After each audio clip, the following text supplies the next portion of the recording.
Bem, boa tarde a todos e a todas. Nós estamos aqui para participar de um debate, uma audiência pública informal da Comissão de Direitos Humanos do Senado Federal. Eu queria esclarecer inicialmente como vai ser o processo e também de que maneira a comissão tem funcionado. Na verdade, por conta da pandemia, o Senado está funcionando de modo remoto e o que tem funcionado é a comissão que faz o acompanhamento ao processo de pandemia da Covid-19 e o plenário.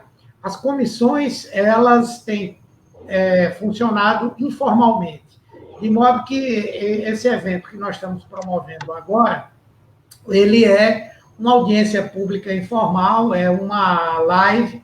Há mais ou menos 2 semanas atrás, nós fizemos uma outra live que tinha por objetivo discutir a questão das tentativas de restrição à autonomia universitária, à liberdade de expressão nas universidades. Todos acompanharam os processos que foram movidos pela Controladoria Geral da União contra professores, reitores, funcionários de universidades públicas por terem se manifestado em algum momento em uma posição contrária a opiniões ou procedimentos do presidente da República. Tivemos aqui a participação de pelo menos 4 servidores, professores, reitores que foram vítimas desse tipo de perseguição. E hoje, exatamente 31 de março de 2021, 57 anos desde o golpe militar de 1964, e quando hoje nós temos um governo que tem claramente um perfil autoritário e que tem utilizado um instrumento que foi muito caro à ditadura militar, a Lei de Segurança Nacional, para tentar intimidar pessoas, para tentar silenciá-las, restringir o exercício pleno da sua liberdade de expressão. E hoje nós temos 3 convidados que, sem dúvida, têm exercido um papel importante não apenas na defesa da liberdade de expressão, mas na tomada de decisões que afrontam as tentativas que existem hoje no Brasil de cerceamento das liberdades. Nós vamos contar aqui com a jornalista Patrícia Campos Melo. Ela trabalha na Folha de São Paulo. Ela foi responsável por uma denúncia extremamente relevante, um trabalho de investigação extremamente relevante que envolveu as eleições de 2018 e que, inclusive, teve grande papel na decisão do Congresso Nacional de abrir uma comissão parlamentar mista de inquérito para investigar não somente a propagação de notícias falsas pelas redes sociais, mas também da propagação de discursos de ódio.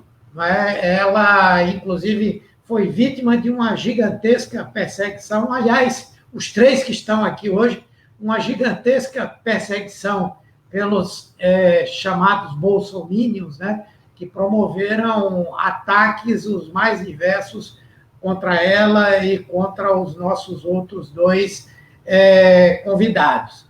Temos também aqui a presença do nosso presidente da Ordem dos Advogados do Brasil, Felipe Santa Cruz, advogado, que está à frente da OAB, uma entidade que, sob a direção dele, voltou a assumir um papel histórico de defesa das liberdades democráticas no nosso país, na defesa das liberdades e garantias individuais, e que tem sido uma voz constante na defesa da autonomia do trabalho dos profissionais do direito, mas em defesa também das garantias constitucionais. e tem sido também vítima dos ataques do próprio presidente da República, dos bolsomínios, tem sido vítima de ameaças sérias também, mas tem mantido firme a sua voz. E, por último, nós convidamos aqui também o Felipe Neto, né, que é influenciador digital, é hoje uma das pessoas que tem uma das maiores audiências nas redes sociais e que tem cumprido um papel muito importante em diversas ocasiões, no respeito também à liberdade de expressão, na defesa de grupos que são vítimas de intolerância e discriminação racial, social, enfim, e que também vai nos dar o prazer de estar aqui hoje. Também vão participar conosco, no primeiro momento, Fabiano Contarato, que é senador e vice-presidente da Comissão de Direitos Humanos, senador da Rede, o partido Rede, que terá aí 5 minutos daqui a pouco para fazer uma saudação aos nossos convidados, e a senadora Zenaide Maia, que é do PROS, é integrante também da Comissão de Direitos Humanos, e que, ao final da exposição dos nossos 3 convidados, vai também fazer uma fala de 5 minutos, e depois nós vamos abrir para mensagens ou para perguntas que vão ser feitas por aqueles que estão nos acompanhando. A ideia é que cada um dos 3 tenha 3 minutos, depois os 5 minutos da senadora Zenaide, vamos colher aqui algumas perguntas mais relevantes e devolveremos a eles a palavra para que eles possam fechar, e de modo que a live não se estenda muito, que pode se tornar cansativa para os que participam e para os que acompanham. Eu queria somente fazer um resumo aqui de algumas informações sobre a Lei de Segurança Nacional e apresentar uma proposta, né? A Lei 7.170, de 14 de dezembro de 1983, conhecida como Lei de Segurança Nacional, foi criada no período da ditadura civil-militar para coibir e controlar manifestações populares que cresciam na fase final do regime. Ela é, na verdade, sucedânea da primeira Lei de Segurança Nacional, que foi editada ainda durante o Estado Novo. A larga maioria dos seus dispositivos se choca com princípios constitucionais e não deveria sequer estar em vigor. No outro extremo, nós não temos no Brasil uma lei que seja garantidora da defesa da democracia e do Estado democrático de direito, criminalizando condutas que atentem contra as instituições que profiram discursos de ódio e ataque aos pilares da República. É desse modo que a Lei de Segurança Nacional precisa ser, na nossa visão, revogada com urgência, para que não seja usada pelos aparelhos repressivos, nem como joguete nas mãos de governantes ou de seus seguidores que buscam o poder judiciário para calar a saudável e necessária divergência. Ao mesmo tempo, é necessário construir uma legislação compatível com nossa Constituição Federal de 88. Existe um debate sendo feito no Supremo Tribunal Federal, nos autos da ação de descumprimento de preceito fundamental para que a Corte determine a inconstitucionalidade de vários dispositivos da LSN. Com certeza, o doutor Felipe Santa Cruz deve abordar esse tema. Existe um projeto apresentado no ano de 2020 pelo deputado Paulo Teixeira, do PT de São Paulo, na Câmara dos Deputados, que ainda não tramitou. E, pelo que nós sabemos, existem outros projetos também. É papel dessa Comissão de Direitos Humanos e Legislação Participativa do Senado fazer esse debate e apresentar proposição legislativa nesse sentido, ouvindo a sociedade civil organizada sobre o tema, que é um dos principais de nossa atual conjuntura. O estabelecimento da separação entre o que é liberdade de expressão e o que é discurso de ódio e ataque às instituições é algo urgentemente necessário. A nossa ideia, inclusive, é de juntarmos os integrantes da nossa comissão para juntos assinarmos uma proposta que trate da revogação da Lei de Segurança Nacional e substituição por uma lei com essas características. Bem, já falei demais, eu vou convidar o senador Fabiano Contarato para, em 5 minutos, fazer uma breve saudação aos nossos palestrantes e também a todos que estão nos acompanhando. Boa tarde a todos e todas. Obrigado pelo convite, meu querido senador Humberto Costa, a senadora Zenaide Maia, ao Felipe Neto, que eu tenho uma admiração e um carinho muito grande, no que pese a distância nos separa, a Patrícia Campos Melo, pelo brilhantismo com que conduz a sua função, que muito dignifica a honrada classe dos jornalistas, ao meu querido Santa Cruz, que é presidente da Ordem dos Advogados do Brasil, na qual, humildemente, eu estou inscrito como advogado. E hoje, para mim, é um dia muito especial, porque hoje nós temos que jamais podemos perder a capacidade de nos indignarmos, né? Hoje nós completamos 21 anos. Durante 21 anos, nós vivemos sob o império de uma ditadura militar. Dia 1º de abril de 64. Quantas pessoas pagaram com suas vidas, com sua integridade física, com sua moral? E hoje, e aí não é uma fala de um senador do partido A, B ou C, porque contra fatos não há argumentos. Nós vivemos 2 momentos delicados no Brasil. Nós temos uma crise sanitária, em que nós estamos vivendo com 320 mil brasileiros pagaram com suas vidas, diante de um descaso do presidente da República, né? Em que ataca sistematicamente a Organização Mundial da Saúde, as restrições, as medidas de isolamento, a utilização de máscara, ele difunde a utilização de medicação sem nenhuma comprovação científica. E nós temos também uma crise política, na qual o chefe do executivo vem sistematicamente vilipendiando a espinha dorsal do Estado Democrático de Direito, que é a Constituição Federal. Então, quando nós falamos aqui em liberdade de expressão, que é uma garantia constitucional expressa no artigo 5º, inciso 4, também ratificada no artigo 220, parágrafo 1º e 2º da Constituição Federal, isso é um dos pilares da democracia. Claro que com responsabilidade, daí a diferença do discurso de ódio. Por isso que a própria Constituição, ela assegura a liberdade de expressão, mas veda o anonimato. Por isso que ela determina a responsabilização civil e criminal para quem, de qualquer forma, usa a liberdade de expressão para a prática de crime. Seja os crimes contra a honra, previstos no Código Penal, no artigo 138, 139, 140, sendo qualquer outro crime previsto em qualquer diploma legal. Agora, é necessário que nós tenhamos a plena convicção de que esse governo, ele está sistematicamente atacando a Constituição Federal. E eu pontuo por quê. Olha, ele participa de movimentos antidemocráticos. O que é isso? Olha, ele participa de movimentos que defendem o fechamento do Supremo Tribunal Federal. Ele está praticando crimes de responsabilidade, senador Humberto. Por isso que ele já deveria ter sofrido um impeachment. Isso não sou eu que estou falando, isso está na Constituição. Ele está praticando, ele está violando a lei de improbidade administrativa, que é a lei 1079 de 1950. Quando ele participa de movimentos para fechar um dos poderes legalmente constituído, como é o caso do Supremo Tribunal Federal. Quando ataca um dos outros poderes, que é o legislativo. Quando ele demite funcionários que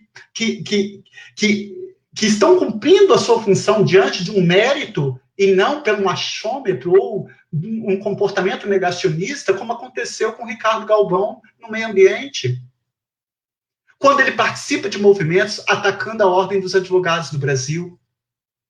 Ele participa de movimentos atacando os meios de comunicação social. Isso tudo tem que ser dito. E nós, parlamentares, temos que fazer a nossa meia-culpa ou ela inteira. Porque nós não temos que nos acovardar diante de todas as violações que esse presidente da República, e aqui eu estou preservando o princípio da impessoalidade, que está expressa no artigo 37, são princípios que regem a administração pública, a legalidade, a impessoalidade, a moralidade, a publicidade e a eficiência. Quando nós, senadores, Zenaide, Humberto, quando os parlamentares sentam em cima de mais de 60 pedidos de impeachment e não o fazemos. Aqui eu não sou do Partido dos Trabalhadores, mas o que aconteceu com a presidente Dilma, será que aconteceria se não fosse uma mulher? Porque pedalada fiscal?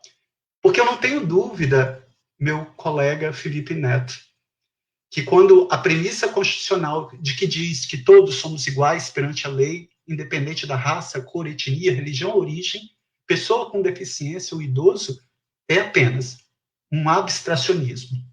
Infelizmente, nós vivemos num Brasil de desiguais.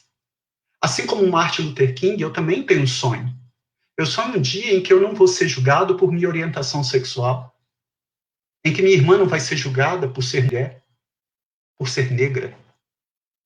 Eu sonho um dia em que o parlamento tenha uma representatividade muito mais forte dos pobres, dos negros, dos índios. Enquanto isso, estamos nós, senador Humberto, brancos, homens, ricos e engravatados, decidindo a vida de milhões de pobres. Trace o perfil socioeconômico de quem realmente o Congresso Nacional representa. Esse governo não é um governo dos pobres, não é um governo da democracia, não é um governo para os índios, para as mulheres, para os idosos. Esse é um governo para os banqueiros e para os grandes empresários. Essa fala, por favor, dispensem qualquer orientação partidária. Eu estou falando como um simples professor de direito penal e processo penal. Mas eu não posso me furtar e perder a capacidade de me indignar com a omissão do Congresso Nacional em não acatar sequer um dos pedidos de impeachment, porque a liberdade de expressão ela é ampla, ela atinge a liberdade de pensamento, a comunicação social, a liberdade artística, de reunião, liberdade de ensino e pesquisa. Nós tivemos o ministro da Educação que queria tirar verbas dos cursos de sociologia, antropologia e filosofia, porque esses cursos não davam retorno. Nós aprovamos agora um orçamento que cortou, em plena pandemia, 22% da saúde. Cortou das universidades federais, dos institutos federais. E fez um aporte ao Ministério da Defesa. Tudo isso para falar que nós não vamos nos calar diante desse vilipêndio, desses ataques sistemáticos às instituições, seja ela a Ordem dos Advogados do Brasil, seja ela os meios de comunicação social, seja ela o Poder Executivo, Legislativo e Judiciário, e, acima de tudo, preservando esse direito constitucional da liberdade de expressão na qual as pessoas estão sendo vítimas por uma polícia política. Perdão por ter me estendido um pouco, mas eu fiz questão de humildemente fazer esse desabafo e agradeço, senador. Desejo a todos um excelente encontro. Muito obrigado, Fabiano. De imediato, nós vamos passar a palavra à jornalista Patrícia Campos Melo, inclusive para que ela possa incorporar nos seus comentários. A Folha de São Paulo de hoje faz uma publicação a partir de um levantamento feito pela ABERT, Associação Brasileira de Emissoras de Rádio e Televisão, em que constata que entre 2019 e 2020 houve um aumento em 168%, né, nos casos de agressões verbais ou de outra ordem a jornalistas, sendo que mais da metade dessas agressões partem do presidente da República e de seus filhos. Então, você podia também aproveitar e comentar um pouco isso, se achar que é interessante. Muito obrigado. Bom, eu que agradeço, muito obrigada, senador Humberto Costa, senador Fabiano Contarato, senadora Zenaide Maia, muito obrigada pelo convite. Eu queria começar falando sobre o dia de hoje, que obviamente todos nós sabemos que marca o golpe de 64 e o início da ditadura militar, para a gente falar um pouco sobre o conceito de um governo autoritário, né? A gente tem vários estudos mostrando que hoje em dia a maior parte dos governos autoritários, eles são governos autoritários, mas democraticamente eleitos, né? Eles vão corroendo as instituições por dentro, usando instrumentos da democracia para corroer essa mesma democracia. E da mesma maneira, a gente tem uma censura que não é como a censura de antigamente, ou pelo menos não necessariamente. Do mesmo jeito que você não precisa mais de um cabo e um soldado para fechar o Supremo, fechar o Congresso e fazer tudo isso, você não precisa mais daquela velha imagem do censor numa redação, dizendo o que pode publicar, o que não pode, o jornal publicando o poema de Camões. Você tem maneiras muito mais insidiosas de censura. E uma das marcas maiores da censura que a gente vê hoje é a intimidação. Essa intimidação se dá de diversas formas. Se a gente contar que desde 2019, com o início do atual governo, foram, vou até checar exatamente aqui, 85 investigações invocando a Lei de Segurança Nacional, que é muito mais do que qualquer outro dos governos democráticos, isso é uma coisa um pouco assustadora, né, que se usa esse entulho da ditadura como forma de intimidação, seja contra o colega, sou super admiradora do Felipe Neto, seja contra um sociólogo, seja contra N pessoas só porque falaram suas opiniões, né? Isso vem sendo usado de uma maneira cada vez mais frequente, né? Acho que o Felipe Santa Cruz, obviamente, vai explicar todas as implicações jurídicas disso, mas essa é uma das maneiras de intimidação. A outra maneira de intimidação é o assédio judicial. Os jornalistas vêm sendo processados sistematicamente, de uma forma muito mais frequente, inclusive processados, por exemplo, em reportagens que usam a lei de acesso à informação, que usam documentos oficiais, ou seja, coisas inimagináveis há um tempo atrás. O outro tipo de intimidação é essa intimidação de assassinato de reputação, né, essa coordenação, e aí de novo volta ao Felipe Neto, que foi uma vítima, e várias jornalistas foram vítimas, principalmente jornalistas mulheres, que são essas ações organizadas e concertadas para você deslegitimar o jornalismo profissional, ou a oposição, ou ativistas, né. Isso vem sendo usado de uma maneira muito frequente, sistemática. No caso das mulheres, quase sempre tem um aspecto misógino, né? Se refere muito à aparência da mulher, ou acusar a mulher de oferecer sexo, ou falar da família da mulher. Dificilmente é uma crítica legítima, né? Uma crítica ao conteúdo jornalístico, ou uma crítica ao conteúdo da opinião, é sempre uma crítica de aspecto misógino, um ataque, né? E essas coisas escalam e saem do âmbito online, muitas vezes, isso acaba migrando para o mundo real, com resultados aí cada vez mais assustadores. A gente viu um episódio no ano passado, por exemplo, em maio, que o fotojornalista Dida Sampaio foi agredido, foi socado, empurrado em uma manifestação a favor do fechamento do Congresso, do STF, a favor do presidente Jair Bolsonaro. Então, ali, os apoiadores do presidente o agrediram. A gente tem também, além desses tipos de intimidação, que são cada vez mais... lançam mão cada vez mais desse tipo de coisa, você também tem um cerco financeiro, né? Você tem uma pressão sobre anunciantes dos grandes veículos de informação, para que parem, com a pressão vinda do próprio presidente, de ministros, para que parem de anunciar em veículos que eles dizem não ser patriotas, né? Ou seja, são veículos críticos. Você teve 2 medidas provisórias que acabaram não prosperando, também atingindo fontes de receita dos jornais. E, ao mesmo tempo, você tem essa tentativa, essa investida contra a liberdade de informação, liberdade de expressão, liberdade de imprensa, ela é essencial para o tipo de governo que nós temos hoje no Brasil e em alguns outros países, que é um governo que precisa manipular o debate público, manipular a opinião pública para conseguir se manter no poder. Então, você, ao mesmo tempo em que você exerce essa censura, que não é a censura de antigamente, é uma coisa mais insidiosa, ou ela resgata instrumentos que não são usados há muitos anos, como a Lei de Segurança Nacional, você tem esse movimento de inundar as redes sociais, o Telegram, o WhatsApp, com a versão das notícias que você quer emplacar, com a versão distorcida, com a desinformação que você quer que molde a percepção das pessoas. Então, essas duas coisas caminham juntas, e o que a gente está vendo é um recrudescimento dessa tentativa de calar as vozes críticas. principalmente neste momento em que a gente vive o resultado de uma má condução, de uma negligência em relação à pandemia da Covid. Eu acho que existe um aspecto positivo nessa catástrofe toda e nessa ascensão do autoritarismo que a gente está vendo aqui, que é uma revalorização da função dos jornalistas e da sociedade civil e dos ativistas e da academia, porque fica cada vez mais patente como a gente precisa de pessoas que estão indo em busca de informação primária, em busca de informação factual, né?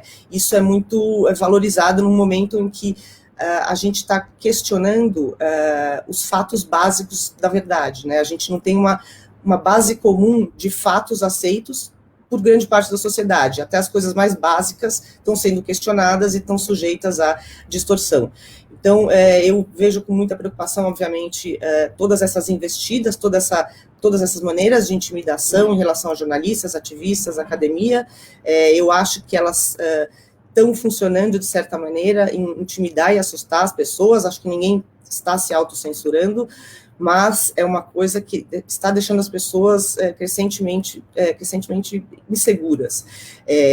Mas eu acho que, até agora, a liberdade de expressão, os jornalistas, os ativistas têm provado sua resiliência, com bastante apoio aí dos freios e contrapesos que a gente tem no regime democrático no nosso país.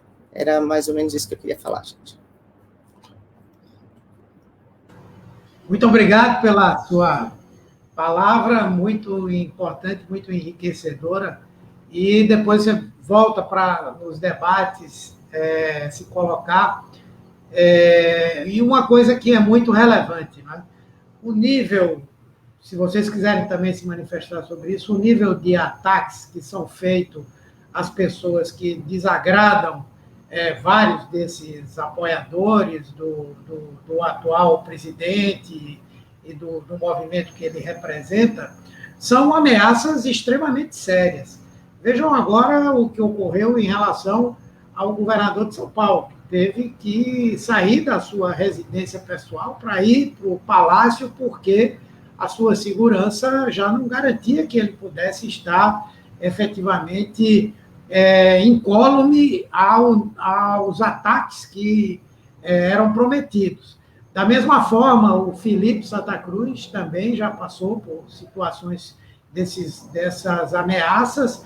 O governador da Bahia agora, depois daquele episódio, daquele policial que provavelmente passou por um surto psicótico, e também o Felipe Neto, né, que chegou, inclusive, a que alguns deles fossem à frente da casa dele, não somente para fazer barulho, mas para fazer ameaças concretas. Então, as ameaças que são feitas não são meramente e-mails, ou telefonemas anônimos, são marcadas por um componente de muita seriedade. Bom, mas eu quero passar a palavra ao presidente da Ordem do Brasil, dos Advogados do Brasil, Felipe Santa Cruz. Para quem não sabe, ele é filho de Fernando Santa Cruz, que é um dos mais conhecidos desaparecidos políticos. Sobre ele há um livro chamado Onde Está Meu Filho, foi escrito pelo ex-preso político Francisco de Assis, e que narra toda a epopeia de sua avó, Dona Elzita Santa Cruz, que dedicou sua vida não somente a defender a liberdade, a democracia, a anistia no Brasil, mas de buscar encontrar seu filho. Com a palavra, Felipe.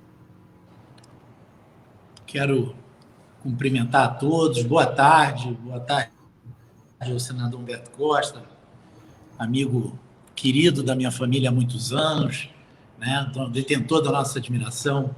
Boa tarde ao senador Fabiano Contarato. Agradeço as referências da Ordem dos Advogados, também seu admirador, também admirador da senadora Zenaide Maia. Obrigado pela presença e pelo convite, principalmente. Quero cumprimentar o Felipe Neto e a Patrícia Campos Melo, né? Eu acho que nós, e aí colocando a OAB no campo das instituições, as instituições no Brasil, eu estou aqui perante o Senado da República, né, uma comissão que é das mais relevantes do Senado da República, As instituições brasileiras, ao contrário do que muitas pessoas falam, elas vêm mostrando resiliência, né? Os 2 últimos anos foram anos muito difíceis. Mas se as instituições estão mostrando resiliência, as instituições têm seus anteparos, têm suas formas de proteção, né? Eu quero ressalvar ainda mais a resiliência do indivíduo que enfrenta a violência, a intimidação, o silenciamento, né? E eu tenho aqui 2 pessoas que podem falar disso com muito mais propriedade do que eu.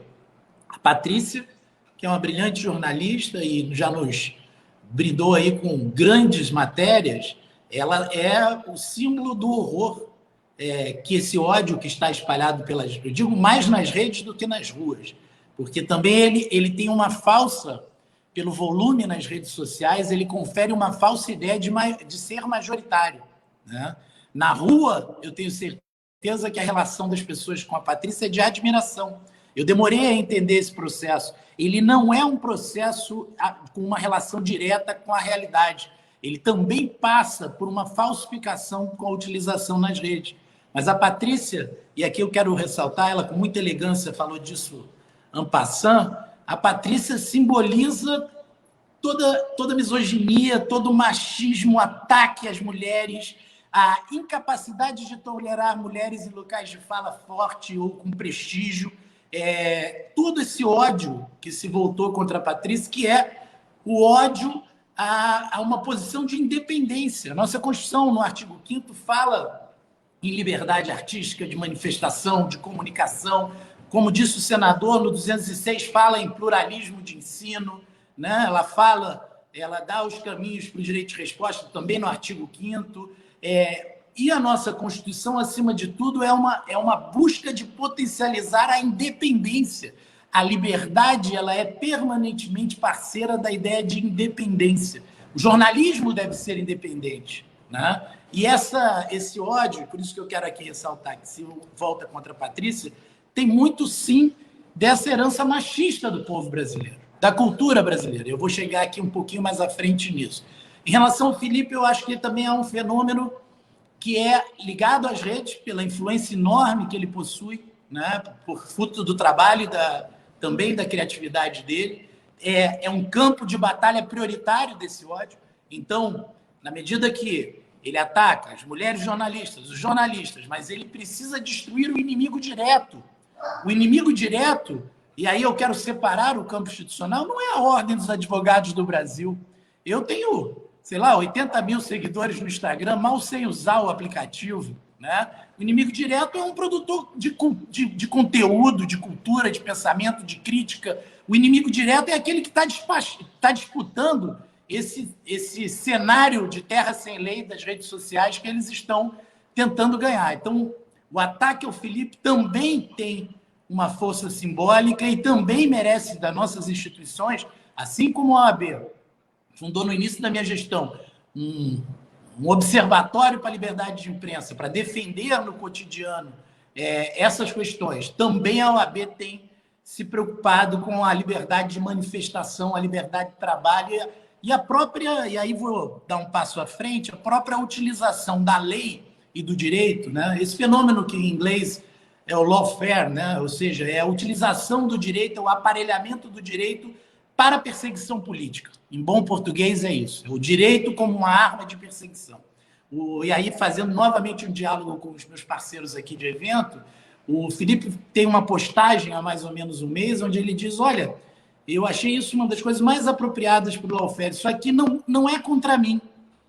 Não é contra mim, porque eu tenho estrutura, pelo tamanho da minha atividade, pelo sucesso profissional, eu tenho como contratar advogados, eu tenho como enfrentar um processo judicial que no Brasil é caríssimo, né, de difícil acesso e com custos elevadíssimos. Eu tenho como aguentar essa pancada durante não sei quantos anos, né? Eu vivi agora, tive uma liminar aqui na Barra da Tijuca, o filho do presidente da República, o deputado Eduardo Bolsonaro, faço questão de dar o nome, mentiu sobre a minha mulher, disse que eu havia ajuizado determinada ação para beneficiar minha mulher, sem que ela não tenha nem produtora, não tenha projeto inscrito na Lei Rouanet, dentro da busca deles de criminalizar a Lei Rouanet, e eu consegui eliminar, Eu, presidente da Ordem dos Advogados do Brasil, estou há 15 dias lutando para intimar o deputado Eduardo Bolsonaro para que os aplicativos retirem do ar essa publicação. Eu, que sou presidente da maior entidade de classe da advocacia no mundo. E o Felipe fala, quem eles buscam intimidar? É aquele que não tem essa estrutura de proteção. Esse é um processo continuado. Ele quer atingir as pessoas que estão lá na ponta, no seu grupo de WhatsApp familiar. Felipe, também a OAB está discutindo com o instituto que o Felipe participa a questão do cala a boca, já morreu, eu quero aqui parabenizá-lo, né? Porque tudo isso está interligado, me perdoem dizer, quando se funda uma Ordem dos Advogados Conservadores do Brasil, que é absolutamente irrelevante politicamente, tem 39 advogados, é incapaz de montar chapa em qualquer uma das seccionais da OAB no Brasil. Vem a público, utiliza do destaque que essa agenda tem nas redes sociais e da manipulação que há nessas plataformas, através daqueles que ficam impulsionando esse pensamento, para quê? E aí é muito importante para a nossa reflexão, franquear a advocacia gratuita para processar quem critica o senhor presidente da República. Critica o senhor presidente da República. O que está tentando se fazer? Se isso não é lawfare, eu não sei o que é. Está tentando se utilizar, e o judiciário deve ter uma atenção especial com o que está acontecendo. Uma atenção especial. O aparelho judicial, a estrutura do sistema de justiça não pode ser uma estrutura de silenciar, de calar, né? Eu quero aqui desdobrar essa busca de silenciamento através dessa... E aqui o senador Humberto me desafiou, me pediu que eu falasse um pouco disso, nesse uso absolutamente impróprio da Lei de Segurança Nacional. Absolutamente. Primeiro, o Supremo tem que dar uma resposta rápida às ações que estão ajuizadas perante o Supremo Tribunal Federal contra, desculpe o termo, que virou até chavão, entulho do autoritarismo, que hoje ganhou nova forma de atuação. E eu estou diante de senadores. E vou ser muito duro no que vou dizer. Aquele que tem sido um dos que mais utiliza esse instrumento, que é o senhor ex-ministro da Justiça, a partir de ontem, André Mendonça, que agora foi para a Advocacia Geral da União para se prestar a fazer o que o doutor José Levi não estava fazendo, porque é um jurista. Ontem, eu quero aqui ressaltar, na minha área, se discutiu muito Ernesto Araújo, ministros militares, senhores senadores, mas pouco foi dito sobre a demissão de um dos melhores advogados gerais da União que o país já teve, que simplesmente se recusou a assinar uma petição que vai assinada pelo presidente da República. O meu colega Fabiano Contarato sabe o absurdo que é isso, sem advogado, né? Uma petição que vai assinada ao Supremo contra uma jurisprudência absolutamente pacífica, conquistada também por nós da OAB, que é a capacidade concorrente de estados e municípios. Este homem é demitido, exonerado, para o seu lugar vai o ministro André Mendonça, que em troca de uma vaga para o Supremo, vamos ser muito sinceros e diretos, em troca da perspectiva, e aqui quero chamar a atenção daqueles que estão se dobrando a essa marcha do autoritarismo, achando que podem ter algum benefício. Eu quero dizer de forma muito clara, aqueles que colaborarem com o que está acontecendo, no futuro serão na sociedade brasileira como aqueles que colaboraram com o nazismo na França ocupada. Pagarão com o seu nome, a sua honra e com o nome da sua família. Não tenho qualquer dúvida do que estou dizendo. Então, é hora de dar um basta. Essa audiência, desculpem o desabafo, essa audiência é porque nós estamos vendo, todos nós, de alguma forma, temos o mesmo mapa, temos a mesma identidade do que está acontecendo, a identificação do que está acontecendo, mas nós estamos normalizando o absurdo. Nós estamos aceitando que faz parte da vida ter grupos milicianos na polícia, ter policiais, por exemplo, como no caso do Felipe Neto, um policial civil que se especializou, como se a Polícia Civil do Rio de Janeiro não tivesse o que fazer. Se ele não tem o que fazer, eu dou uma dica, ele pode achar quem matou Marielle Franco. Se ele está com tempo disponível, e eu acredito que a Polícia Civil do Rio de Janeiro não tem tempo disponível, nem estrutura disponível, pois esse policial civil pedir audiência, quero aqui reforçar, que eu ainda não recebi a data, houve uma data e depois um adiamento, para falar com o chefe de polícia. É hora da polícia dizer que ela não pode ser usada como braço de uma política de intimidação. Nem a federal, nem a civil, nem as polícias militares, nem as milícias digitais. Essa ordem é uma ordem à margem da lei. É uma ordem que trabalha as franjas da sociedade e as franjas da legalidade. E nós temos que juntar todas essas pontas. Por isso a importância do direito, mas a importância de uma audiência como essa. Quero dizer aos senadores, com todo o carinho, com todo o respeito que em mim move, no meu coração, a admiração que eu tenho pelo Poder Legislativo, pela importância, como disse aqui Humberto, esse livro da minha avó, uma das pessoas a escrever esse livro foi a Cristina Tavares, uma deputada, né, que é um orgulho a memória dela para nós em Pernambuco. Eu cresci, meu tio Eudes, Fernando Lira, Marcos Freire, Cristina Tavares, eu cresci admirando o parlamentar brasileiro, como admiro os que estão participando aqui. Mas o grande local de resistência do povo brasileiro é o Congresso Nacional. Os senhores são os nossos representantes. Não há outro local onde a Lei de Segurança Nacional tem que ser transformada numa lei de defesa da democracia, é no Congresso Nacional. São os senhores e as senhoras que possuem essa legitimidade para assumir esse papel histórico, de juntar essas pontas e efetivamente banir para sempre a intolerância. Chega de ser tolerante com a intolerância. O que ela visa é matar a liberdade que nós conquistamos a duras penas, como foi dito aqui. A duras penas. Nenhum presidente da República, no período pós-Constituição de 88, teve o benefício do silêncio dos seus opositores. Seja Sarney, Collor, Itamar, Fernando Henrique, Lula, Dilma, Michel Temer. Nenhum deles teve essa facilidade do silêncio que o presidente da República busca. Calar a crítica, não resolver os problemas. Então, é hora de enfrentarmos isso. Perdão se eu me adiantei, perdão o tom do desabafo, mas é pela alegria de estar aqui perante o Senado da República, com todo respeito e deferência, para dizer: vamos em frente, vamos à luta. Né? Ainda bem que minha avó do céu, né, está sendo, tenho certeza, porque o céu, ela está no paraíso, o céu, elas estão impedindo, né, impossibilitando que ela veja que há gente comemorando a ditadura militar. É algo que seria impensável para a dona Zita. Muito obrigado. Ok, muito obrigado, Felipe Santa Cruz. Excelente a sua colocação, emocionante, inclusive, para todos nós, e com a veemência que se faz necessária nos dias atuais para garantir a defesa da liberdade e da democracia. Nós vamos agora ouvir a palavra do Felipe Neto, que é hoje um dos maiores influenciadores digitais, não só do Brasil, mas do mundo, uma pessoa que tem cumprido um papel muito importante em defesa da liberdade, da democracia no nosso país, que por conta disso tem sido vítima de numerosos e distintos ataques, não é? Aqui já foi dito que ele chegou ao ponto de ter um delegado exclusivo para mover ações contra ele. E hoje ele fez uma postagem que eu acho que é muito interessante para a gente poder começar a fala dele. Ele postou que o pessoal pergunta se tem medo de morrer.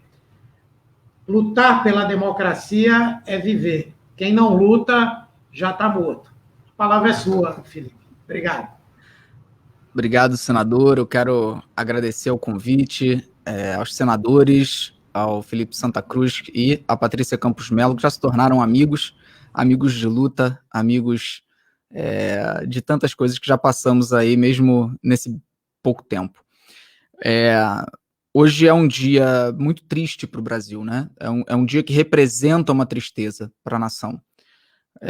O dia que representa, né, o que aconteceu em 1964, e acordar hoje e ver as postagens que tomaram o Twitter e até as meia dúzias de gato pingados que estão se manifestando ao Brasil afora, é muito desgastante, muito triste. E é para mim, para uma pessoa que não viveu a ditadura, né? Eu não vivi esse período. Eu apenas estudei sobre ele, li sobre ele.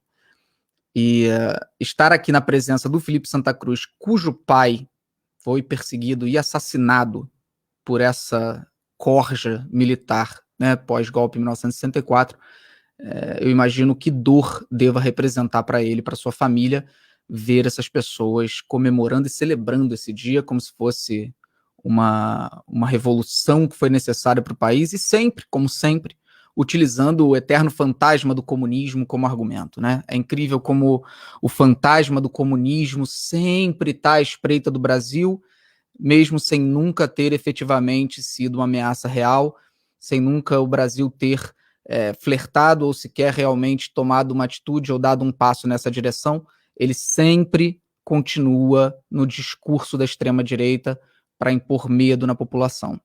Então não é diferente agora, como não era em 1964, quando esse também foi o argumento para esse golpe nojento que aconteceu na nossa história. Eu acho que é muito importante que a gente mantenha a história viva. Eu nasci em 1988, exatamente no mesmo ano que nasceu a nossa Constituição. Ou seja, eu vivi apenas a democracia, né? Vivi apenas o período pós-ditadura militar. E cresci com muito medo dessa ditadura. Porque a minha geração, a que nasceu no final da década de 80, ou no meados da década de 80, cresceu ouvindo com muita proximidade o que tinha acontecido no passado recente. Então era natural que nossos pais, nossas mães, nossos avós e professores e, enfim, pessoas ao nosso redor se lembrassem muito claramente do que tinha acabado de acontecer e falassem disso com medo, né, com temor. E quanto mais a história passa, se nós não lembrarmos dela, se nós não repetirmos o que aconteceu falando e mostrando a realidade, a tendência é que esse medo diminua. E esse hoje é o meu medo. Eu vejo hoje muitos jovens comprando um discurso de reacionários, de pessoas violentas, de autoritários, como se o período da ditadura militar fosse um período maravilhoso na história do Brasil. Isso muito me preocupa. Muito me preocupa. Eu acho que falta até à cultura brasileira um maior incentivo para que a gente possa, né, a cultura nessas horas exerce um papel fundamental de contar a história. Quantos filmes, quantos livros, quantas histórias, quantas músicas, quanto tudo foi utilizado para que nós nunca esqueçamos da Primeira Guerra Mundial, da Segunda Guerra Mundial, da temeridade do nazismo, do fascismo e de tudo que aconteceu na Europa. Então a cultura é muito fundamental nesse momento e a gente precisa fazer com que a cultura brasileira também faça essa lembrança, para que a gente não perca a memória, né? Mas, enfim, falando agora um pouco do que está acontecendo nesse exato momento, a gente está vivendo algo assombroso, realmente muito difícil de lidar, e eu acho que é fundamental que a gente entenda o seguinte: hoje há uma tentativa de silenciamento através do uso da Lei de Segurança Nacional contra a população e pessoas públicas com alguma voz. Isso está muito claro, estabelecido, todo mundo está vendo acontecer. E é fundamental, sim, que a gente lute pelo fim da Lei de Segurança, para que seja revogada a Lei de Segurança Nacional, que é, como já foi dito aqui, um entulho da ditadura militar, uma lei que não tem mais cabimento dentro de uma sociedade democrática como nós vivemos hoje e do que nós defendemos. Mas também é importante que a gente ressalte a diferença muito clara, e que tem que ficar muito clara, entre uma crítica política ao presidente da República, seja ela contundente ou não, seja ela com palavras duras ou não, seja chamar de genocida, seja chamar de assassino, seja chamar de responsável por morte, seja como for. A diferença entre a crítica política ao presidente em exercício e o que fez e fazem os membros reacionários dessa extrema-direita doentia e mau caráter, que defende fechamento de Congresso Nacional, que defende fechamento do STF, que propõe o tempo inteiro medidas violentas, que propõe atirar em opositores, que propõe dar porrada em ministros do STF, que propõe o tempo inteiro o ódio, a violência e discursos que nós não podemos tolerar na sociedade. A diferença entre essas duas coisas tem que estar muito clara, porque o que eles fazem nesse momento é dizer, ora, usaram a Lei de Segurança Nacional contra o deputado lá, o machão bombadinho, que gosta de ameaçar os outros, usaram contra a Sara Inverno, que montou um grupo de milícia em plena Brasília, usaram contra o outro jornalista, pseudo-jornalista, que ficava o tempo inteiro promovendo golpe e ruptura, né, da nossa democracia no Twitter e nas redes sociais. Então também tem que usar contra o Felipe Neto, já que ele chamou o presidente de genocida. Ora, são coisas tão absurdamente distintas e há um abismo tão grande entre as duas coisas que é até bizarro que isso seja uma pauta de diálogo dentro do cenário brasileiro. Você criticar um presidente da República não pode ser enquadrado no mesmo lugar onde um sujeito atira fogos de artifício contra o STF, contra o prédio do STF. Então, é muito importante que fique clara essa diferença. E que fique claro também que nós precisamos fortalecer, dentro dos meios legislativos, o combate a esse tipo de atitude, tanto em discurso quanto em ação. Nós não podemos tolerar mais, em uma sociedade democrática, apelos a medidas fascistas, apelos a golpes institucionais, apelos à violência, ao ódio e ameaças claras, como o deputado Bombadinho fez aos ministros do STF, ameaça de violência física. Não é através da Lei de Segurança Nacional, aos meus olhos, que essas pessoas deveriam ser enquadradas. E acredito que foram numa necessidade patente de se tomar uma atitude mais enérgica e mais rápido. Mas acho que há, já dentro da lei, medidas para que essas pessoas sejam, que respondam pelos crimes que cometeram. Eu quero só dizer uma coisa que foi dita pelo Felipe Santa Cruz, que é muito verdade, foi dita pelo senador Humberto. Realmente, os ataques contra mim, eles não são ataques contra mim. Eles são ataques para a população. Para que a sociedade civil tenha medo de falar, tenha medo de criticar o presidente.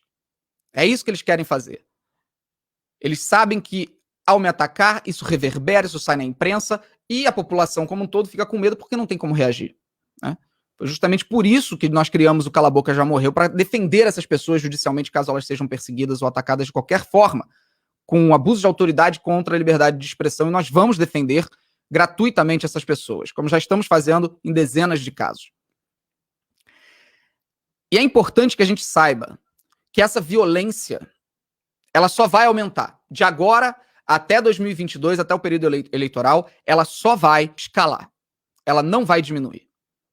O que vem acontecendo nas últimas semanas é extremamente preocupante. Eu quero lembrar a todos, aos senhores senadores, ao Felipe Santa Cruz, à Patrícia, eu quero lembrar que eu tive que tirar minha mãe do país por ameaças de morte, que foram realizadas por admiradores deste desgoverno genocida.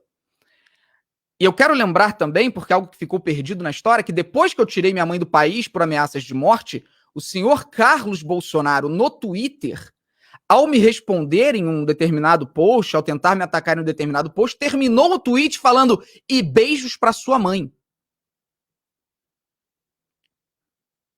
Quando minha mãe estava fora do país, sob ameaças de morte, o Carlos Bolsonaro debochou da situação, mandando beijos para ela. Essa violência está crescendo cada vez mais. Nós estamos vendo o que aconteceu agora na Bahia, o que aconteceu com o Rui Costa, o que aconteceu com o prefeito de Araraquara, que é preciso ser dito também, que Araraquara foi uma cidade que conseguiu, através do lockdown realmente bem feito, diminuir os casos de Covid ao ponto de zerar o número de mortes em 24 horas, e em função disso, por ter virado um case de sucesso de lockdown, o prefeito de Araraquara está recebendo ameaças de morte e violência física, por ter salvado vidas. As ameaças ao governador de São Paulo e a tudo que vem acontecendo, as ameaças constantes a mim, a Patrícia, a todo mundo, isso só vai aumentar. Isso só vai aumentar. E é necessário que nós não recuemos. Contra a violência, a imposição e o autoritarismo, nós temos que responder com união. É a única forma de vitória, através da união da sociedade civil e da não aceitação da imposição de regimes autoritários. É a única forma que nós conseguiremos vencê-los.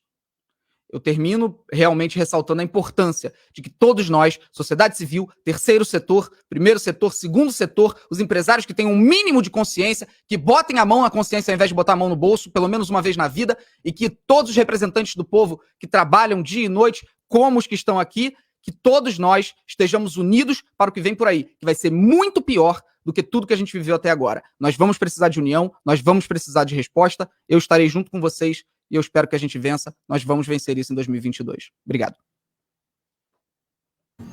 Muito obrigado, Felipe Neto. Muito importante o seu depoimento, a sua fala, as ideias que você defende e, acima de tudo, esse chamamento à resistência, não é?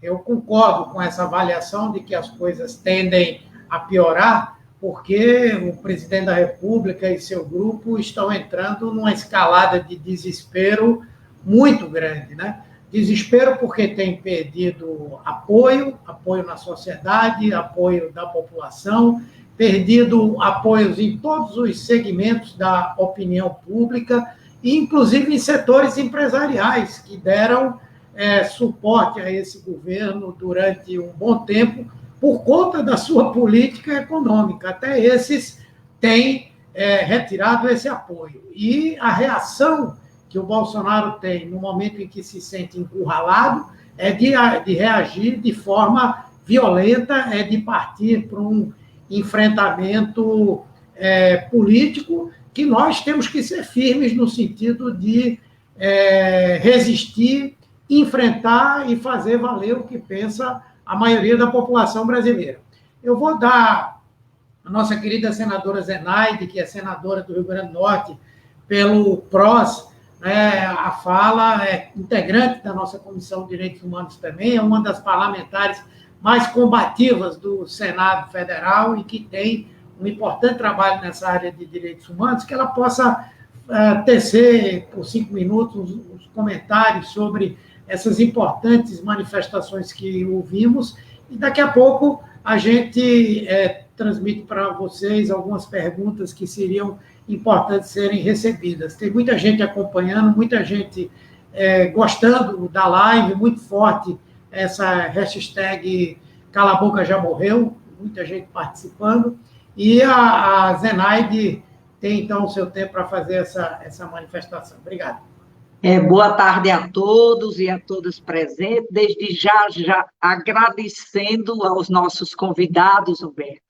A Patrícia Mello, maior respeito como profissional, e eu não tenho dúvida que a agressão a você é maior pelo fato de ser mulher. A gente não tem dúvida, porque a gente tem um presidente racista, misógino, tudo que pensar de ruim esse presidente representa. Felipe Neto, esse jovem, sabe, Felipe? Eu costumo dizer que a gente sempre diz, é o futuro, o jovem é o futuro. Esse país vive uma situação tão grave que o jovem como você tem que ser o presente mesmo já. O nosso Felipe Santa Cruz, da OAB, que representa aí, já estive com ele várias vezes, e a gente nessa defesa da democracia. Eu queria dizer o seguinte, me chama a atenção para esse governo, um governo autoritário, que a gente tem que suportar, um presidente da República autoritário, um presidente que intencionalmente deixa milhares de brasileiros, mais de 300 mil morrer, a maioria de morte evitável, porque minha formação é médica, infectologista, e eu sei que se ele tivesse no comando, obedecendo à ciência, fazendo o que o mundo já mostrou, a gente não estaria com essa quantidade de óbito. Agora, lembrando, gente, fascismo, o que é que faz? Intimida pela intimidação, a politização das forças de segurança. É isso que está acontecendo com vocês e com os outros que está acontecendo. Eu estava lembrando aqui que a médica Ludmila, aquela que foi lá no Palácio do Planalto, que ia ser a ministra, você viu o que fizeram? Os bolsonaristas que acharam que ela era muito de comunista, elas também já teve que se afastar, porque as ameaças foram grandes. E dizer o seguinte, nós tivemos 2 grandes governos fascistas no mundo, e não foi fácil tirar. Por isso que eu acho que o apelo que o Felipe Santa Cruz, o Felipe Neto, o Humberto Costa, o meu colega Contarato está fazendo, é a hora da gente reagir, porque a tendência é ficar pior. Isso é um governo, um desgoverno, e ele não tem o mínimo respeito pela vida, gente. É tanto que ele comemora a ditadura. Eu tive gente muito próxima a mim que foi para a universidade e não voltou na ditadura. E comemora, ou seja, ele comemora a morte, a indiferença desse governo, desse presidente, por todas as formas de vida. Nós estamos falando aqui de seres humanos e a natureza, o meio ambiente que ele destrói sem nenhum sentimento de culpa. Vamos passar a boiada e vamos destruir tudo. É um governo totalmente desastrado, mas eu acho que a gente tem que dar as mãos, é hora das instituições, tem que se unirem, um governo que rasga a Constituição todos os dias. E como o Felipe Neto falou, tem que chamar a atenção do Congresso Nacional, que ainda quem está sustentando, sem falar, gente, que ele sabe que um país doente não sai de uma crise econômica. E ele insiste, está deixando o povo brasileiro 3 meses sem nem esse auxílio emergencial. Como é, Patrícia, que a gente tem uma piora da pandemia, da situação sanitária, mais gente desempregada, muito mais gente, pela primeira vez nós temos mais de 50% do povo brasileiro que não tem o que comer. Aí ele chantageia o Congresso, muda a Constituição, já tirando os direitos dos trabalhadores, dos servidores públicos.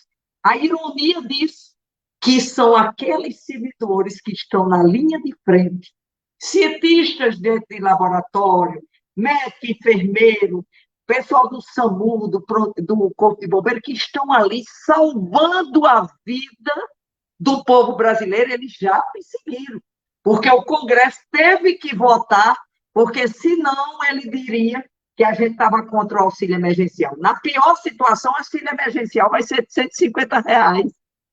Ora, gente, R$100 um botijão de gás.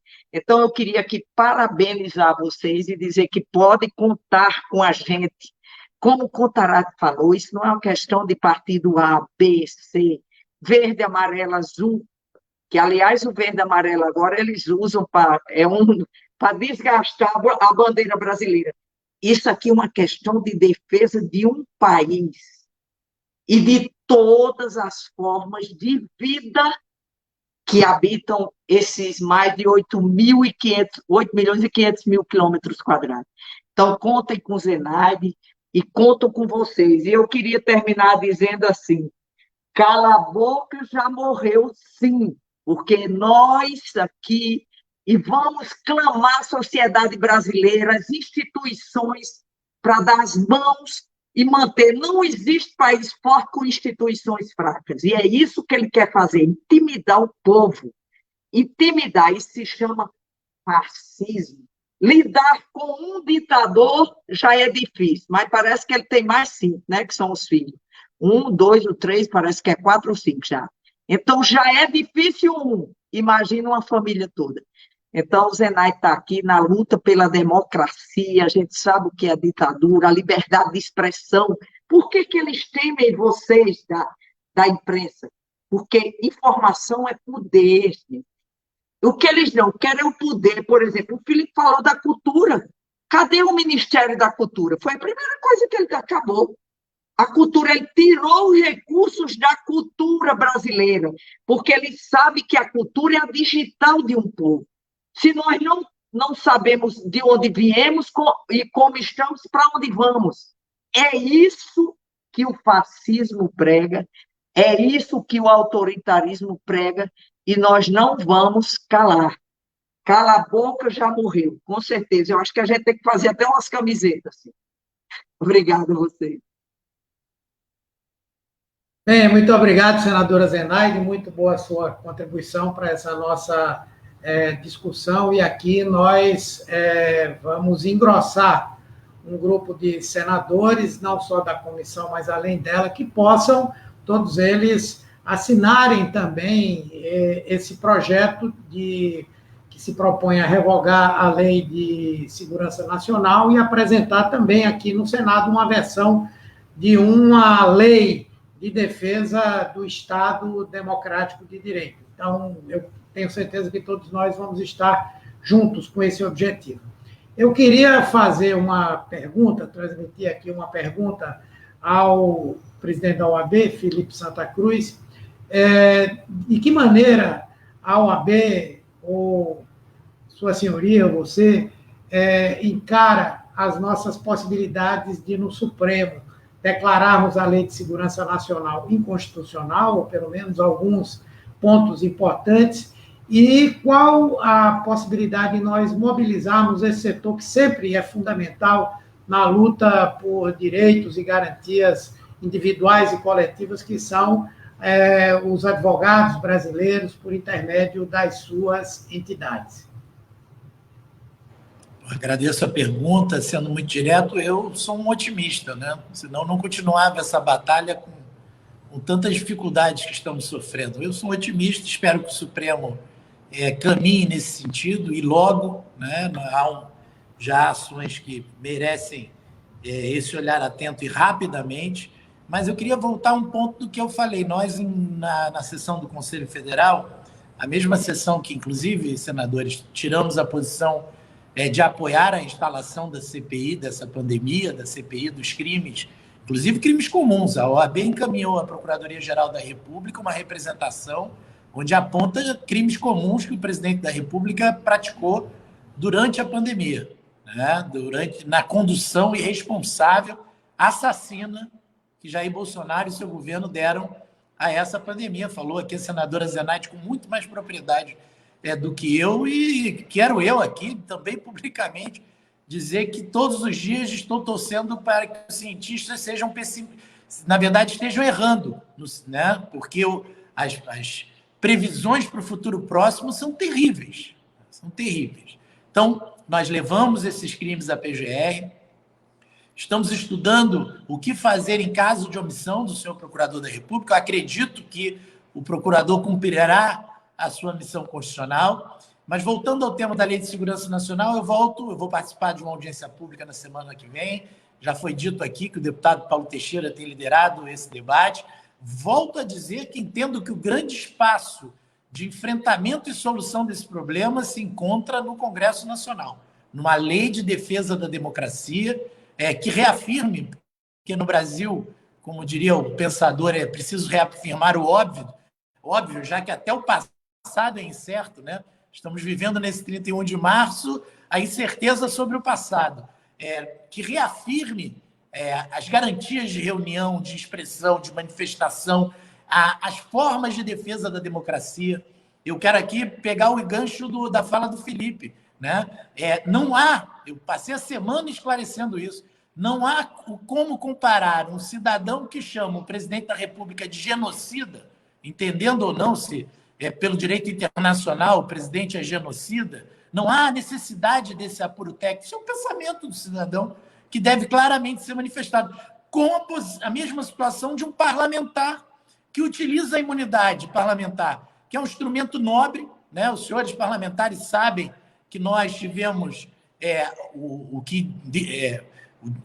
que foi o estopim do AI-5 foi exatamente um discurso de um deputado, o deputado Márcio Moreira Alves, a resistência da Câmara dos Deputados, né? O deputado Djalma Marinho, do Rio Grande do Norte, fez um voto histórico, ele da Arena, dizendo ao rei tudo menos a honra, né? Garantindo ali a imunidade dos que pensavam em contrário.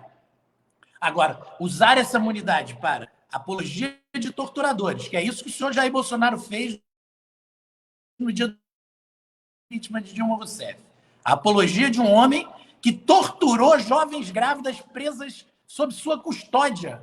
Esse seria criminoso de guerra em qualquer país do mundo, em qualquer tribunal. Não é um militar que mereça qualquer tipo de referência. O Exército Brasileiro tem muitos militares para se orgulhar, esse é um que deveria ser vergonha.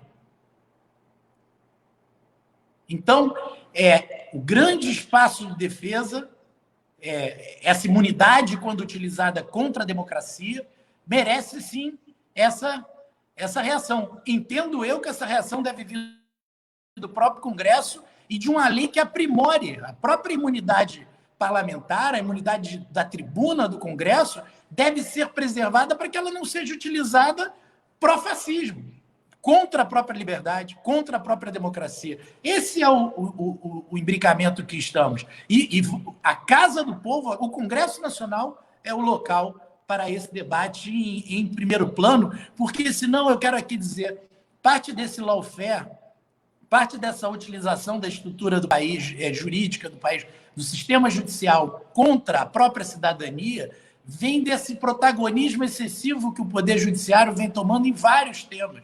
Vários temas. Nós precisamos rearranjar esse equilíbrio necessário. A Constituição fala em independência e harmonia entre os poderes.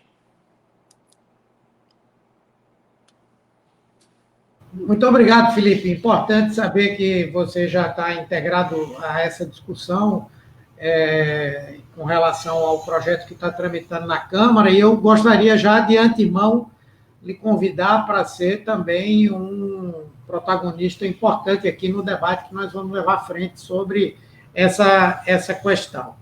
Mas eu queria fazer aqui 2 perguntas para o Felipe Neto, que chegaram aqui, e acho que são interessantes porque procuram estimular algumas respostas a preocupações que todos nós temos. A primeira é do Rodrigo Capa.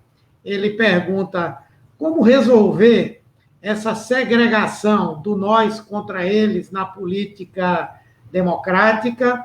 E a outra pergunta que vem de Ana Luísa no Facebook, que ela diz: como é que você, que lida tão bem com a juventude, acha que esse estado de intimidação impacta na formação dos brasileiros do futuro?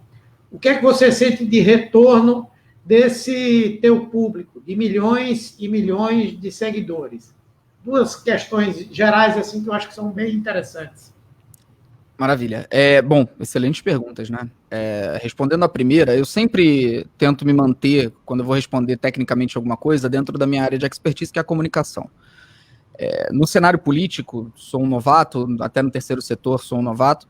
Eu acho que a política do nós contra eles é uma matéria que passa pela comunicação. Uma comunicação que sempre funcionou no Brasil, né? Infelizmente, historicamente, nós temos uma cultura bastante voltada para isso. O nós contra eles funciona em diversos setores diferentes. E a gente vê isso nas coisas mais superficiais, como um Big Brother, até as coisas mais profundas, como uma eleição. Então, é muito difícil você falar sobre encerrar o nós contra eles em uma cultura extremamente futebolística quando se trata de qualquer assunto. Nós transformamos tudo em Fla-Flu, tudo em Corinthians contra Palmeiras. É uma coisa quase que cultural mesmo do Brasil. É importante que a gente estabeleça também onde que está esse nós contra eles, né? Porque até pouco tempo atrás, esse nós contra eles foi empregado de uma maneira extremamente nociva, que foi na fundamentação e criação do antipetismo no Brasil, que todos nós hoje já temos o discernimento para saber como ocorreu, né?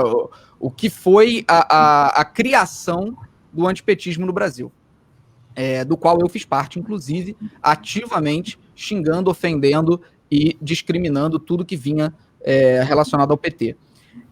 É importante que a gente entenda que, nesse momento, quando a gente fala de fascismo, quando a gente fala de autoritarismo, a gente não está num cenário de nós contra eles, onde nós precisamos entender o peso das coisas, equilibrar os argumentos, encontrar um meio termo. Isso não existe numa luta contra os fascistas. Isso não existe.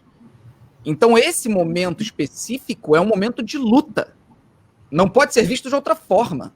Nós não podemos tentar agora encontrar a razoabilidade do Jair Bolsonaro, porque ela não existe. A razoabilidade da família Bolsonaro não existe. É uma família de pessoas autoritárias que querem tirar a liberdade do povo, que sonham com isso. E basta ver o histórico deles. Não precisa ir longe. Os próprios admiradores dessa família também defendem as mesmas coisas. Eles não escondem essa admiração pelo autoritarismo. Então, nós devemos sim combater o nós contra eles e a polarização e essa coisa radical de argumentação quando nós estamos num regime onde nós temos pessoas minimamente sensatas debatendo. Quando nós temos fascistas, é momento de luta. E no momento de luta, a gente não tem muito o que fazer além de lutar, né? Nós não podemos, eu vejo muita gente fazendo isso, foi feito em 2018, hoje menos, mas ainda acontece, validar essas pessoas.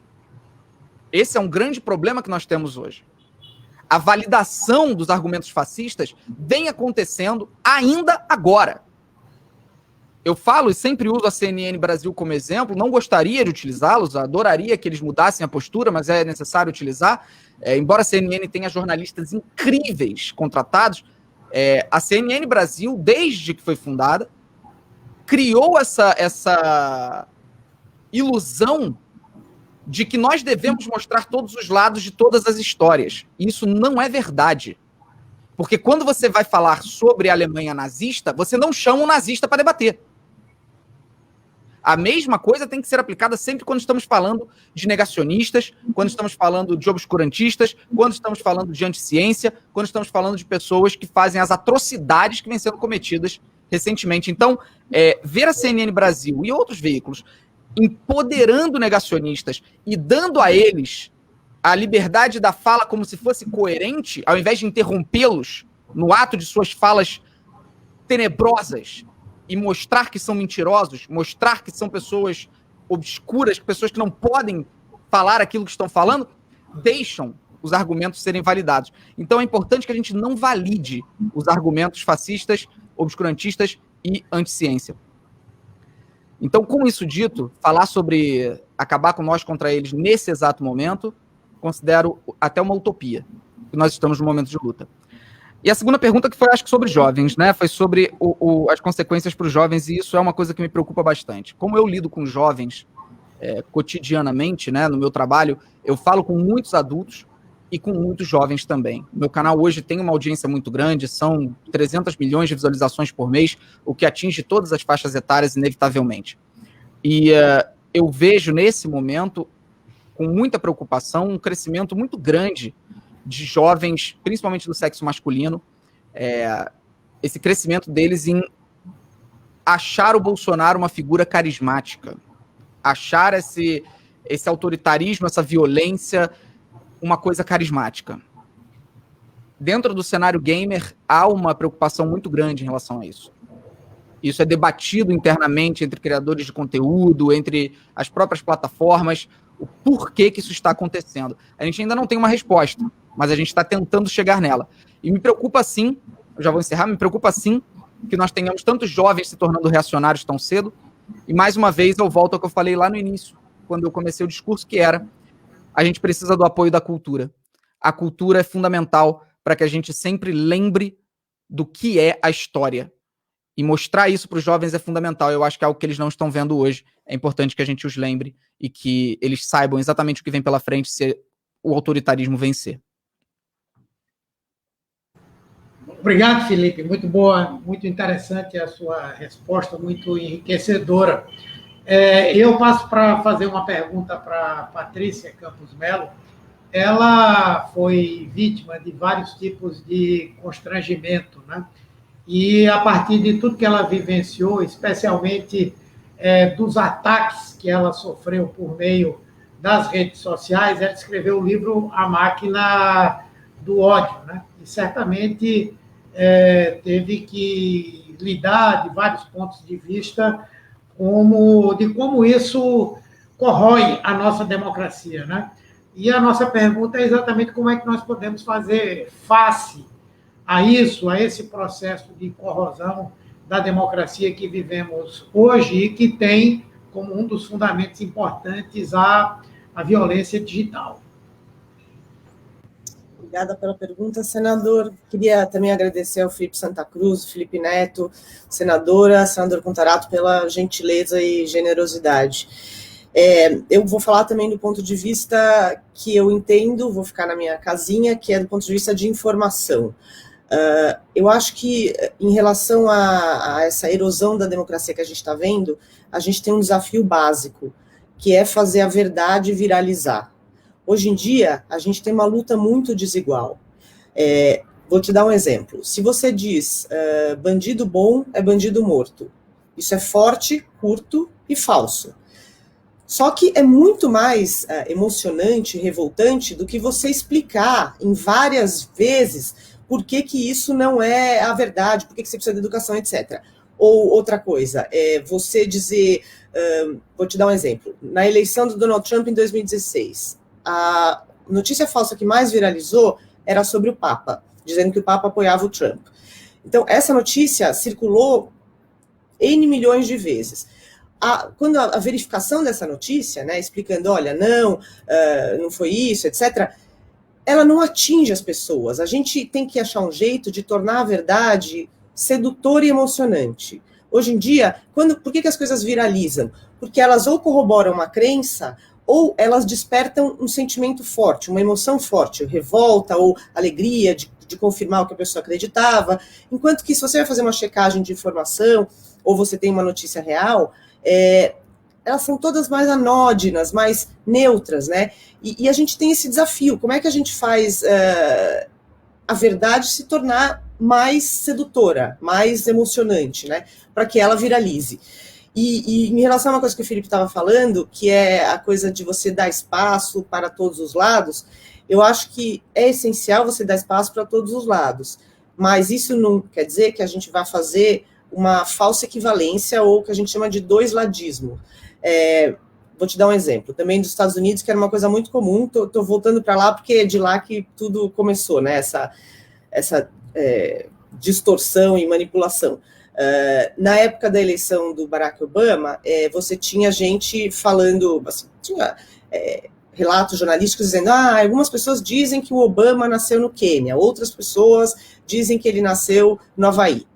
Não é algumas pessoas, um é verdade e o outro não é. A mesma coisa a cloroquina, tem gente que diz que funciona, tem gente que não tem comprovação científica, não são dois lados. Ou mesmo o presidente Donald Trump, de novo, falava muito assim, olha, a cloroquina, desinfetante, será que se as pessoas tomassem desinfetante, será que isso ajudaria? E aí você teve jornais dizendo assim, especialistas dizem que desinfetante não funciona.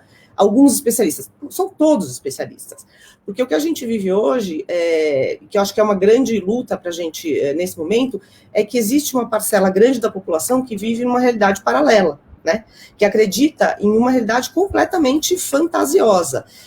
Se a gente comparar, tem estudos que mostram que o Brasil é o único país onde você ainda tem um volume grande de fake news sobre ivermectina, cloroquina, funcionando contra a Covid. Nem no país onde vieram as primeiras pesquisas, que aí a princípio se achava que podia ter um efeito, que era na França, nem lá circula. Por quê? Porque você tem altas lideranças que são reverberadas por blogs, reverberadas por influenciadores, espalhando esse tipo de informação. Então, acho que a gente deve se focar nesse objetivo, que é difícil, é uma luta muito desigual, né? Mas a gente precisa fazer a verdade viralizar. Com certeza, muito obrigado, muito interessante a sua colocação, e é muito comum sempre nós ouvirmos, e é uma constatação de que a mentira caminha de uma forma muito rápida, né? E a verdade caminha muito lentamente. Bom, nós já estamos aqui com 1h e 23 minutos de live. Eu queria sugerir que os três pudessem fazer as suas considerações finais, para a gente também não prolongar por muito tempo, e depois, se o Contarato e a Zenaide quiserem dizer alguma coisa rapidinho, a gente também escuta. Então, vamos inverter a ordem de novo, a gente pode começar com o Felipe Neto, depois o Felipe Santa Cruz e, por último, a Patrícia. Felipe Neto. Bom, mais uma vez, muito obrigado a todos que assistiram e a quem me convidou e quem compareceu aqui também. Vocês são figuras que me inspiram muito. Patrícia, Felipe Santa Cruz, aos senhores senadores, é realmente uma honra estar aqui. E eu quero finalizar realmente lembrando da necessidade de que nós estejamos unidos. Não é um momento para a gente ficar perdendo tempo debatendo de esquerda, direita, se vai ser um liberalismo, não liberalismo, enfim, é um momento de derrotar um regime que flerta constantemente e ininterruptamente com o fascismo. E esse momento é de união. Todos nós precisamos nos unir para derrotar isso. Eu realmente acredito que nós tenhamos atingido um cenário onde o Bolsonaro mostrou tudo que tinha para mostrar, toda a sua ineficácia, toda a sua inoperância, toda a sua incompetência como gestor.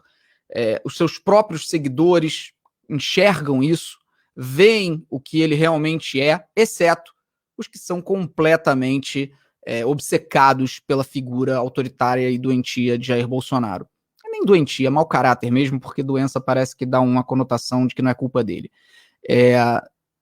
Só que esse teto de pessoas realmente autoritárias e desconectadas da realidade parece ter sido alcançado, ali entre 28% a 32%. E é nossa obrigação agora, de todos nós, de jornalistas, de Congresso Nacional, de representantes do povo de maneira geral, de influenciadores, de artistas, de todos, mostrar para cada vez mais pessoas o quanto esse governo é responsável por mortes, por quebra da economia, por desastre social, por desastre ambiental, por todos os desastres que a gente vem vivendo nesses 2 anos de governo e que são um reflexo claro da incompetência, do autoritarismo e do total desgoverno que a gente vem lidando. Então, nós temos ainda muito tempo para as eleições, o que é uma coisa que me preocupa. Se as eleições fossem esse ano, acho que o cenário estaria mais propício. Mas falta muito. Então, eu realmente clamo por uma união cada vez maior e que em 2022 nós estejamos de mãos dadas, seja você de centro, de esquerda ou de direita, de mãos dadas para derrotar esse regime inacreditável que a gente teve que viver. Muito obrigado mais uma vez a todos vocês e espero participar mais vezes. Minha porta vai estar sempre aberta, porque eu considero fundamental que a gente vença os fascistas o mais rápido possível. Obrigado. Valeu, Felipe. Muito obrigado pela sua participação, por ter atendido o nosso convite, pelas contribuições que você fez, e pode ter certeza que em outros momentos relevantes nós vamos procurá-lo, porque você é uma voz que realmente influencia, e que ajuda a construir um caminho que todos nós sabemos que é necessário.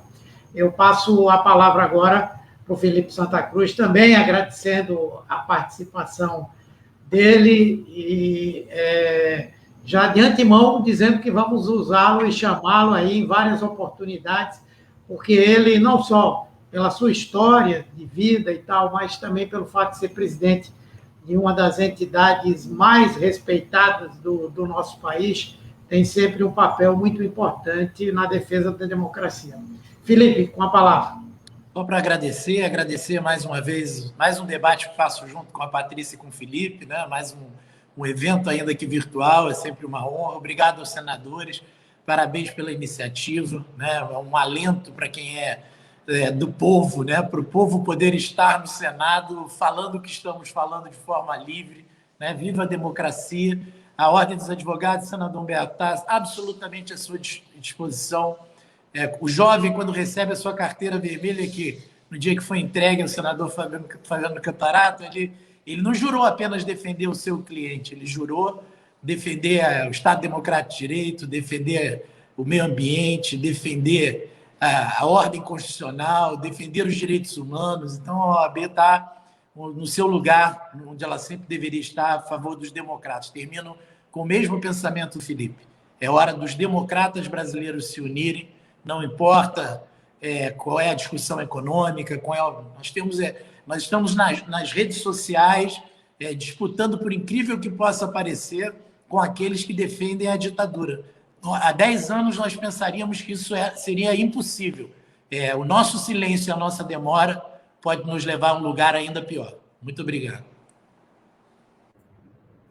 Muito obrigado, Felipe. Vamos ouvir agora a Patrícia Campos Melo, também, que nos trouxe algumas contribuições muito importantes, inclusive para nós pensarmos para além, não é, do trabalho legislativo, das questões do Congresso Nacional, nós temos uma CPMI que trata das notícias falsas e discursos de ódio, ela está paralisada por conta dessa pandemia, e você sabe que já foi tema várias vezes, né, das nossas discussões, das nossas conversas, e sempre foi relevante o seu exemplo. E nós esperamos que essa CPMI ela traga alguma coisa efetiva para que nós possamos, respeitando a questão da liberdade de expressão, mas, ao mesmo tempo, permitindo que essas redes sociais sejam um espaço para a propagação de um debate sadio e não disso que nós temos hoje em grande escala. Com você a palavra. Bom, queria agradecer muito o convite, senador Humberto Costa, senador Fabiano Contarato, senadora Zenaide Maia, e o super prazer e honra de estar ao lado do Felipe Neto, Felipe Santa Cruz de novo, muito obrigada. Eu acho que nesse momento a gente tem um problema urgente que a gente não está encarando com a seriedade necessária, que é o caos que está se preparando para a eleição de 2022. A gente vê uma facção dentro do governo, dentro de apoiadores do governo, semeando a narrativa de que a eleição vai ser fraudada. Né? Eles já estão desde lá de trás dizendo que sem voto impresso não serve, o próprio presidente Bolsonaro já disse mais de uma vez que vai ser pior do que os Estados Unidos. Isso é exatamente um repeteco do que aconteceu nos Estados Unidos em 2020 e que culminou na invasão do Capitólio no dia 6 de janeiro de 2021. O ex-presidente Donald Trump começou dizendo que o voto pelo correio, que foi necessário por causa da pandemia, ia ser fraudado, que não se podia confiar, etc., etc., a ponto de uma parcela significativa da população ter certeza de que houve fraude na eleição, ainda que não houvesse nenhuma única prova. Então, eu acho que a gente, nós jornalistas, nós o TSE, nós legisladores, checadores de fato, a gente precisa acompanhar isso e não simplesmente assistir impassível enquanto você tem grupos organizados espalhando essa narrativa de que a eleição, se não for um voto impresso, se não houver uma reforma, uma PEC para tornar o voto impresso, que a eleição vai ser roubada. Porque isso é uma tragédia anunciada, se a gente não identificar quem está fazendo isso, não começar a fazer a contranarrativa de explicar, olha, não houve nunca nenhum caso de fraude disseminada, fazer uma coisa educacional com o TSE, tudo isso, eu acho que é uma coisa importante para a gente prestar atenção. E agradeço de novo a oportunidade, obrigada. Bem, muito obrigado, Patrícia. Muito importante esse alerta e esse chamamento que você faz, e, sem dúvida, isso deve entrar no nosso radar como algo para nós trabalharmos aí o mais rapidamente possível. Fabiano, vamos aí em 3 minutinhos para a gente concluir aqui.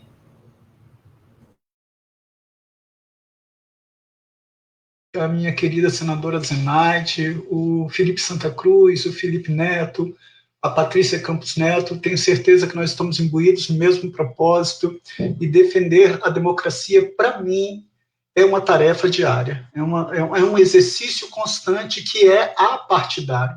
Para isso, nós temos que nos despir de qualquer vaidade, independente do partido, nós temos que nos unir efetivamente a um propósito para construir, para efetivamente colocar o Brasil nos trilhos, para o desenvolvimento econômico, para a geração de emprego e renda, para a redução da desigualdade, e jamais flertar com um sistema fascista. Agora, eu não posso me calar diante de um presidente que chega a ter um comportamento misógino, sexista, homofóbico, racista, quando por diversas vezes ele fala que a mulher tem que ganhar menos porque engravida, que não correria o risco de ter uma nora negra porque os filhos foram bem educados, e que se tivesse um apartamento do lado de um vizinho gay, aquele imóvel ia perder valor. E quando eu vejo que a população ela se sente legitimada porque ela vê naquele chefe do executivo aquilo que internamente, Hobbes já falava isso na obra Leviatã, da maldade do ser humano. Então eu quero aqui me somar a vocês, agradecer a todos vocês, a Patrícia que teve, eu fiquei muito feliz porque eu concordo plenamente quando ela fala que esse discurso de sedução naquilo que impacta, né? É fácil você vender uma falsa verdade, mas para você construir uma narrativa demonstrando que aquilo é falso, e isso, a forma de você seduzir essas pessoas é o nosso desafio. Eu tenho sofrido muito, senador Humberto, o senhor sabe que eu vivo aqui no Espírito Santo, que é um estado que tem um comportamento bolsonarista muito forte, e que depois da minha fala técnica com o ex-ministro da Justiça, Sérgio Moro, na qual eu questionava a quebra do princípio da imparcialidade, como professor de Direito Penal e Processo Penal, eu passei a sofrer até ameaça de morte.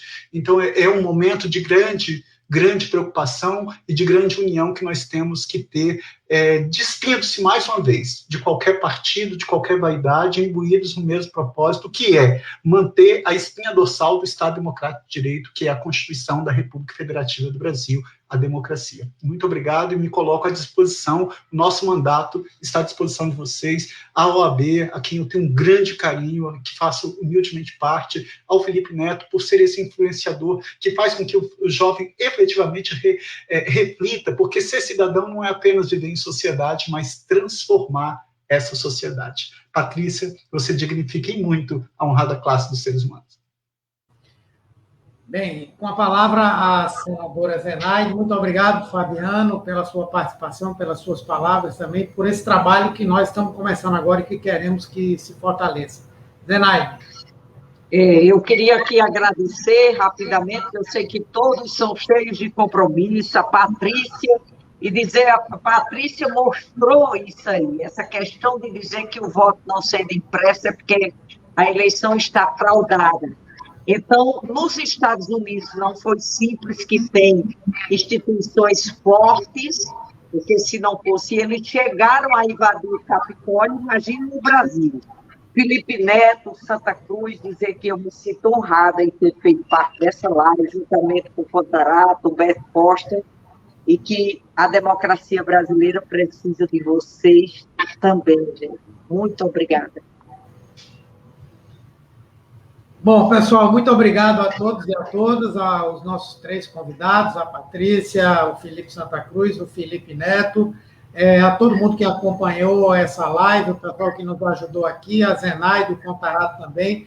Nós, apesar de o funcionamento formal da comissão não estar acontecendo, nós vamos continuar a fazer discussões e debates como esse. Já temos 2 ideias que depois eu vou conversar com as pessoas da comissão. Uma delas é uma outra coisa muito séria, muito grave, como ameaça à nossa democracia, que é a política de armar a população e que vem sendo seguida de forma muito estrita, né, por parte desse governo. Nós temos já vários decretos ampliando o acesso a armas e vamos discutir isso aqui.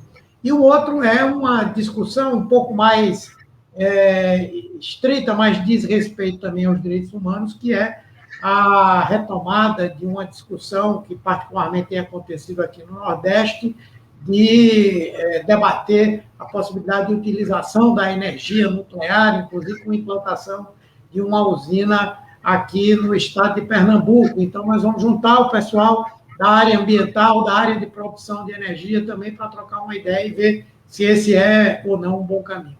Então, muito obrigado a todos e a todas, e um bom dia para vocês. Obrigado. Tchau.